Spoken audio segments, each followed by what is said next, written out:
Have you ever stopped and wondered how doctors can see right inside the human body without ever making a cut? Well, today we're going to take a journey into the incredible technology that makes it all possible, from a simple X-ray all the way to a powerful MRI. It really does seem like a kind of magic, doesn't it? An X-ray shows your bones, an ultrasound can show a developing baby, and an MRI gives you this stunningly detailed picture of your brain. How is it possible that there's so many different ways of looking inside of us? Well, turns out the answer isn't magic at all. It's physics. And the secret isn't just one single trick. No. Instead, medical imaging has figured out how to use 4 fundamentally different types of physical signals to create these amazing windows into our bodies. And it really all boils down to these 4 core ideas. You can either send something through the body, you can bounce something off of the structures inside, you can detect a signal that's being given off by the body, or you can actually make the body's own atoms sing a little tune that we can listen to. So let's start with that first and oldest method. This is the one we're all pretty familiar with, X-rays. The whole idea is actually simple but totally brilliant. It's all based on transmission. You're basically creating a really, really sophisticated shadow. And this whole thing started way back in 1895 when Wilhelm Röntgen just stunned the world by taking a picture of his wife's hand. You could see the bones, her wedding ring, everything. And for decades, that was pretty much it. But then in 1972, a guy named Godfrey Hounsfield took that basic idea and just completely revolutionized it with the CT scanner. So what was the big problem that needed solving with those early X-rays? Well, a standard chest X-ray is what's called a 2D projection. I want you to think of it like a shadow puppet show where all the puppets are just stacked right on top of each other. You see the ribs in the front and the ribs in the back all at the same time, which you can imagine makes it pretty hard to see what's really going on. So the solution was this concept called tomography. It literally means imaging a slice. Instead of one flat overlapping shadow, what if you could see a single crystal clear cross-section of the body? Now that was the game changer. And that is exactly what a CT scanner does. It uses a spinning X-ray source that moves all around you, taking hundreds of these shadow pictures from every possible angle. Then a really powerful computer takes all of that data and mathematically rebuilds it into a series of super detailed slices, completely getting rid of that overlapping problem. Okay, let's move on to our second method, which is completely different. Instead of sending rays through the body, this technique works by listening for echoes. It's pretty much the same principle that a submarine uses with sonar to map out the ocean floor. Right, we're talking about ultrasound. A little device called a transducer sends out these pulses of high-frequency sound, way too high for us to hear, into the body. Now, when those sound waves hit different tissues or organs, they bounce back, creating echoes.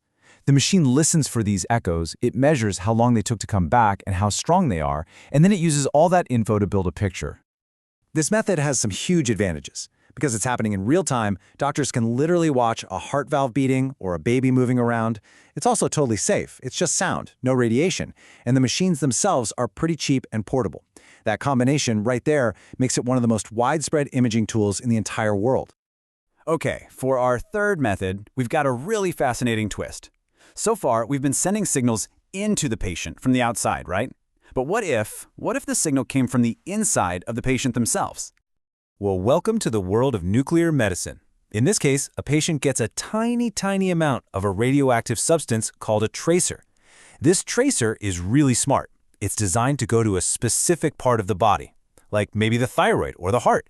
And as that tracer decays, it gives off gamma rays. A special camera then picks up these rays and uses them to create an image. And this gets us to a really, really important difference in medical imaging. See, a CT scan shows you the body's anatomy, its structure. It tells you what things look like.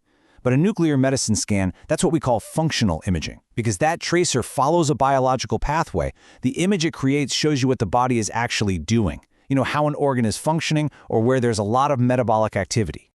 And finally, we've arrived at our fourth and honestly most complex technology, magnetic resonance imaging, or MRI. This technique is incredible. It doesn't use any radiation, no sound waves. It uses the power of absolutely immense magnetic fields. So how in the world does this work? Well, our bodies are mostly water, and water is packed with these tiny little particles called protons. I want you to just think of them as billions of tiny little magnets. When you're inside an MRI's super powerful magnetic field, all these tiny proton magnets snap into alignment. They all point in the same direction. Then the scanner zaps them with a radio frequency pulse and knocks them out of alignment. But the real key is what happens next.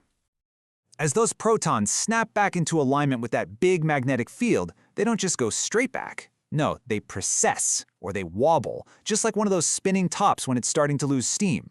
And it's that wobbling motion that generates a tiny, detectable radio signal. And that wobble, it's not random at all. It actually produces a faint radio signal at a very specific frequency, about 64 megahertz. So the MRI is basically just a giant, incredibly sensitive radio receiver that's tuned to that exact station, and it's just listening for that broadcast that's coming from inside your own body.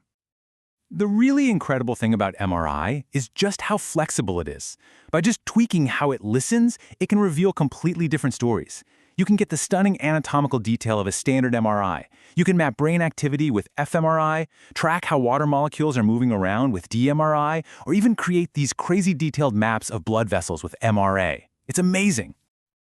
So we've got these 4 amazing, totally distinct ways of peering inside the human body.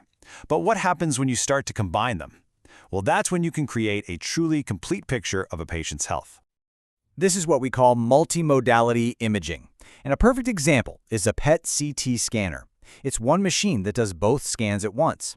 It physically merges the functional data from the PET scan, which might show a tumor's metabolic activity, and lays it directly on top of the structural data from the CT scan, showing you exactly where that tumor is located in the body. It's the best of both worlds. So let's just bring it all together for a second. We saw how sending X-rays through the body gives us these sharp images of dense things, like bones. We learned how bouncing sound waves off tissues lets us watch them move in real time with ultrasound. We can even detect signals being emitted from the body itself to see how our organs are actually working. And finally, by making our atoms resonate with powerful magnets, we get these incredibly detailed pictures of soft tissue. 4 different signals, and each one gives us a completely unique window inside ourselves. You know, every single one of these technologies was basically science fiction at one point. They opened up windows into the human body that were just unimaginable before. It really leaves you wondering, as our technology gets even smarter, what new windows are we about to open? What are we going to be able to see next?